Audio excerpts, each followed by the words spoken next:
Pai do Senhor amado, nós estamos aqui para mais uma videoaula de uma vida com propósitos, amém?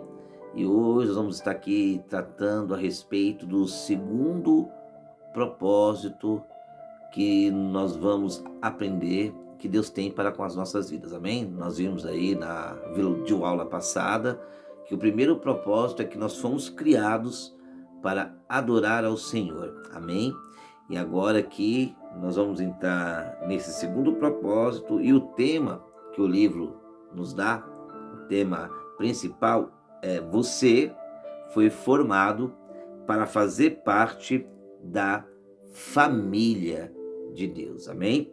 E aí no dia 15, que foi o primeiro dia de leitura que nós fizemos no livro, ele tinha o tema formado para fazer parte da família de Deus, amém? Deus, ele quer uma família e criou você para ser parte dela. Esse é o segundo propósito de Deus para a sua vida, o qual planejou antes que você nascesse, amém? Então, amados, Deus nos planejou, Deus nos formou para que nós fizéssemos parte da família dele, amém? Até porque Deus, ele é amor, por isso dá um imenso valor aos relacionamentos, amém? Isso é muito importante, amados. Deus, a essência de Deus, uma das essências do Senhor é que ele é amor. E não tem como se relacionar sem amar. Por isso Deus, ele dá tamanha importância a isso.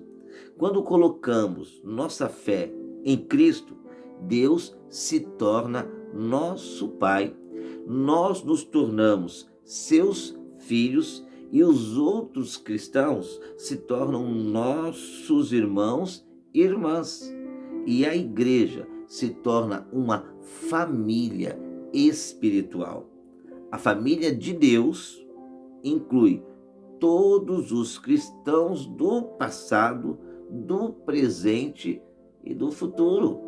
Isso é lindo, amados, porque nós começamos a fazer parte de uma grande família. Eu costumo dizer que nós temos irmãos e irmãs que nós não conhecemos e que nós não vamos nem conhecer aqui na Terra. Talvez nós só vamos conhecê-los na eternidade. O convite para sermos parte da família de Deus, ele é universal, mas há uma condição: a fé em Jesus. Amém? Isso é importante, amados. Só faz parte da família de Deus aquele que declara, aquele que confessa o Senhor Jesus como seu único e suficiente Salvador. Os benefícios de fazer parte da família de Deus: no momento em que nasceu espiritualmente na família de Deus, você recebeu alguns presentes espantosos. Olha só que tremendo: o nome da família, a aparência da família, os privilégios da família, o acesso à intimidade da família e a herança da família. Amém? Isso é tremendo, né, amados? Tremendo demais. Uma coisa interessante desta família, quando nós estamos para entrar, para fazer parte dela, é o batismo, porque nós nos identificamos como família de Deus através do batismo. Porque o batismo, ele não é um ritual opcional a ser atrasado ou postergado, não. Ele significa a sua inclusão na família de Deus e anuncia publicamente ao mundo. Isso é que é tremendo, amados. Então ele significa o quê? A sua inclusão na família, e você está, de uma certa forma, publicando ao mundo: olha, a partir de hoje eu faço parte da família de Deus, eu não tenho vergonha de ser parte dessa família. Isso é tremendo demais. O batismo, ele é carregado de significados. Ele declara a sua fé, comunica a morte e ressurreição de Cristo, simboliza a morte para a antiga vida e anuncia sua nova vida em Cristo, além de também ser uma comemoração de sua inclusão na família de Deus. Isso é tremendo. O batismo, ele não o torna um membro da família de Deus. Somente a fé em Cristo Jesus é que faz isso. O batismo, ele demonstra que você já é parte da família de Deus, tal qual uma aliança de casamento. É um lembrete visível de um compromisso íntimo feito no coração. É um ato de iniciação e não algo que você deva protelar até estar espiritualmente maduro. A única condição bíblica para o batismo é você crer em Cristo, é você acreditar que Jesus é o Filho de Deus, que Ele é o Salvador. Ser incluído na família de Deus é a maior honra e o maior privilégio que se pode receber. Não há nada que se compare. Amém? Então está aí, amados, a importância do batismo em nossas vidas. No dia 16, nós lemos ali o tema: o que realmente importa.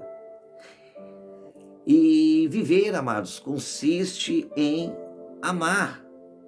Uma vez que Deus, ele é amor, a lição mais importante que ele quer que você aprenda na terra é como amar. É quando amamos que somos mais parecidos com ele.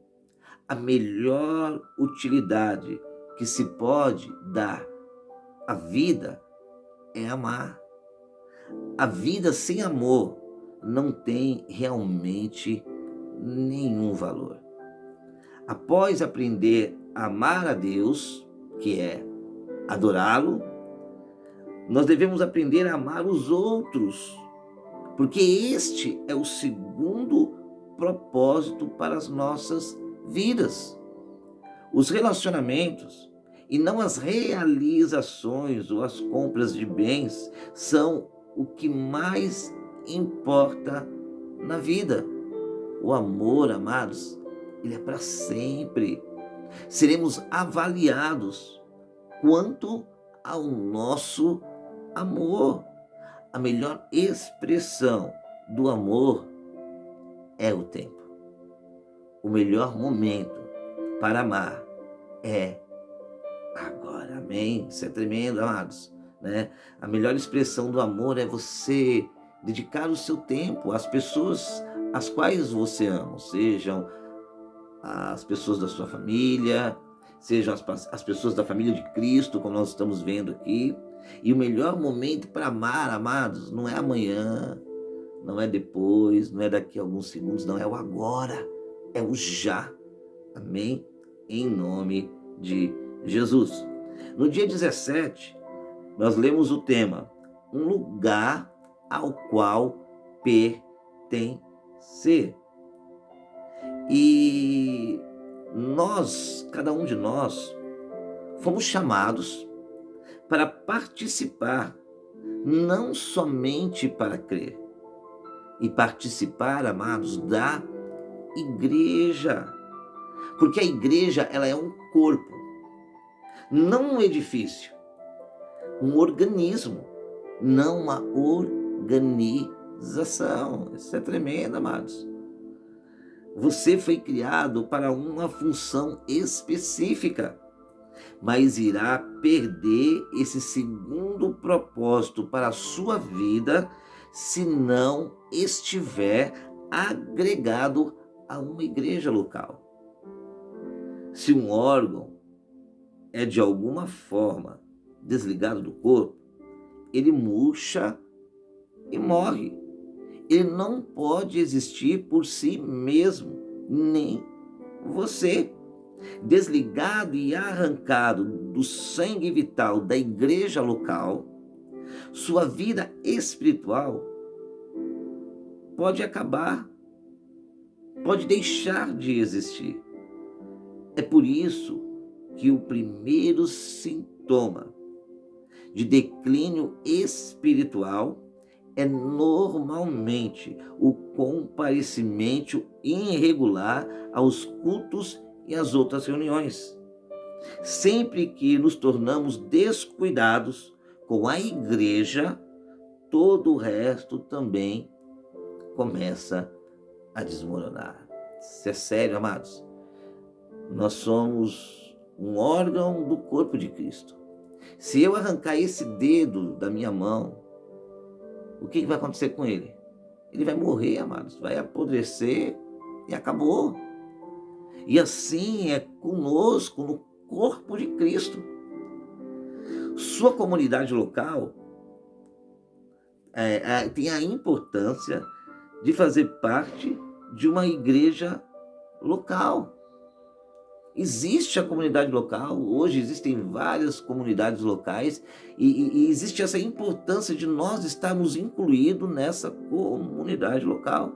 A família eclesiástica o identifica como um crente autêntico.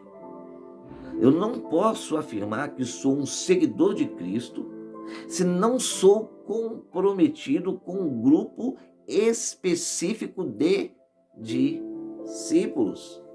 A família eclesiástica o retira do isolamento egoísta.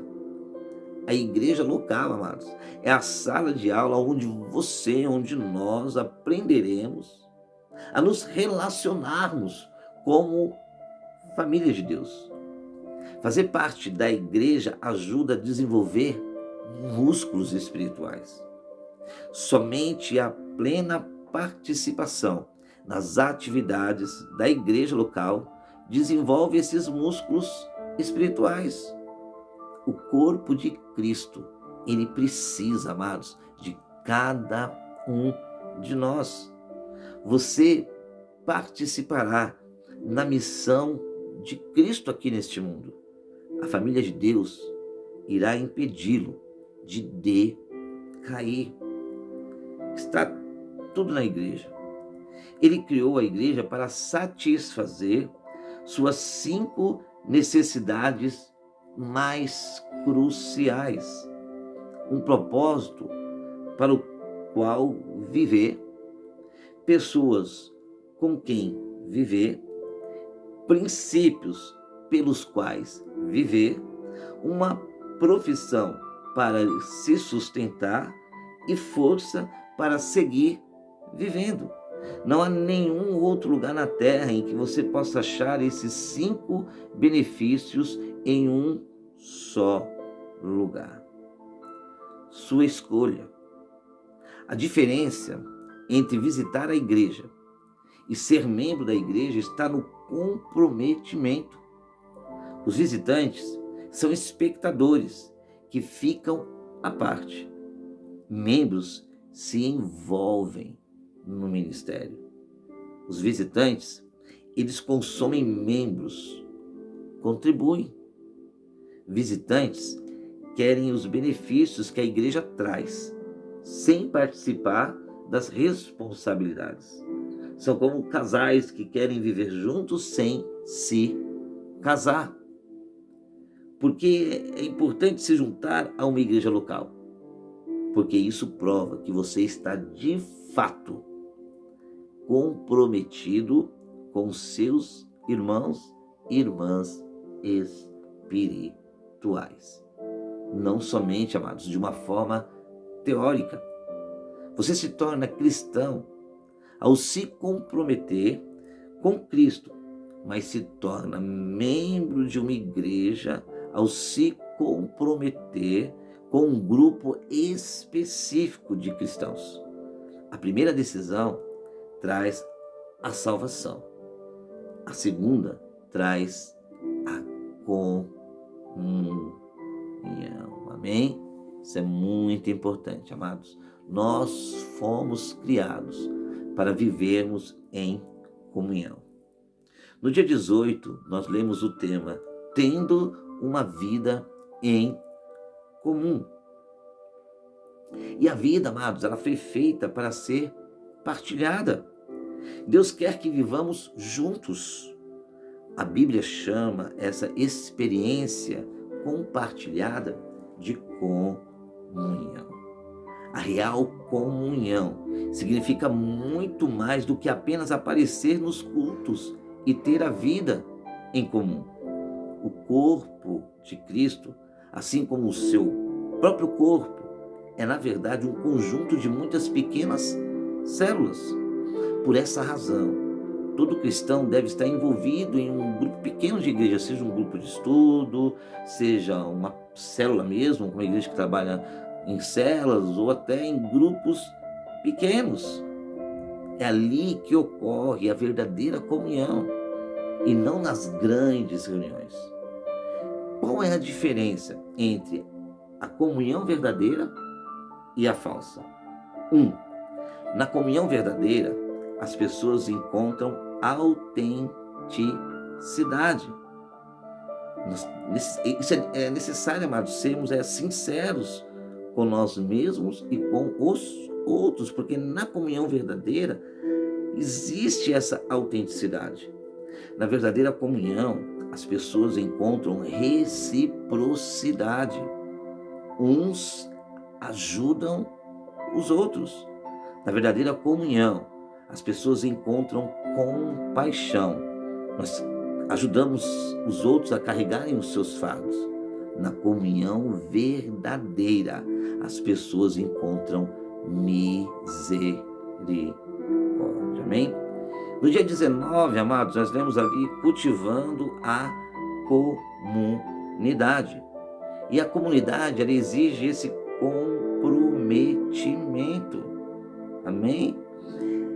Somente o Espírito Santo pode criar uma verdadeira comunhão entre cristãos, mas ele processa isso através das escolhas e compromissos que fazemos. Se você está cansado de comunhão fajuta e gostaria de cultivar uma comunidade amorosa, com uma comunhão verdadeira em seu grupo pequeno, classe de escola dominical ou igreja, será necessário fazer algumas escolhas difíceis e assumir alguns riscos. Primeiro, formar uma comunidade exige sinceridade. Segundo, formar uma comunidade exige humildade. Terceiro, formar uma comunidade exige cortesia. Quarto, formar uma comunidade exige sigilo. E quinto, formar uma comunidade exige constância. Amém? No dia 20, nós lemos ali o tema restaurando a comunhão quebrada. E Deus, ele restaura, amados, esta comunhão, porque sempre vale a pena restaurar relacionamentos. A gente viu aqui alguns passos para que esses relacionamentos sejam restaurados. Primeiro, fale com Deus antes de falar com uma pessoa. Segundo, tome sempre a iniciativa. Terceiro, tenha compaixão pelo sentimento dos envolvidos. Quarto, confesse sua parte no conflito. E quinto, invista contra o problema e não contra a pessoa. Sexto, coopere tanto quanto possível. E sétimo, dê ênfase à reconciliação e não à solução. Amém? No dia 21, para a gente encerrar aqui, nós lemos ali o tema protegendo a sua igreja. E como nós podemos preservar esta unidade? Como nós podemos proteger a nossa igreja? Concentre-se no que temos em comum e não em nossas diferenças. 2, seja realista em suas expectativas. Porque não existe, amados, comunidade perfeita, não existe nesta terra igreja perfeita. Então, é necessário que nós sejamos realistas em nossas expectativas. 3, prefira incentivar os outros irmãos a criticar, até porque eu sempre digo, amado, que geralmente quem critica é porque não quer fazer, não quer realizar. 4, recuse dar ouvidos à fofoca. Isso aqui é muito sério. A gente tem que tomar muito cuidado com essa questão de fofoca dentro da igreja, dentro da comunidade. 5. Pratique os métodos de Deus para a solução de conflitos. Sabe, se há algum conflito entre irmãos na igreja, seja um líder, seja você mesmo que está me ouvindo aí, procure solucionar isso através da palavra de Deus, daquilo que a palavra nos ensina. E 6, apoie o seu pastor e os seus líderes. Amém? Estamos aqui encerrando esta aula a respeito de comunhão, que é o segundo propósito, amados, para o qual Deus nos criou. Deus não nos criou para ficarmos, de uma certa forma, isolados, sem termos amigos, sem termos comunhão. Ele nos criou para vivermos uma comunhão verdadeira com cada um dos nossos irmãos em Cristo, porque desta forma o Senhor, amados, Ele nos fortalece. A comunhão, ela fortalece a mim. A comunhão, ela fortalece a você que está ouvindo esta videoaula em nome de Jesus. Amém? Um forte abraço. Fiquem aí na paz do Senhor e até a próxima videoaula em nome de Jesus.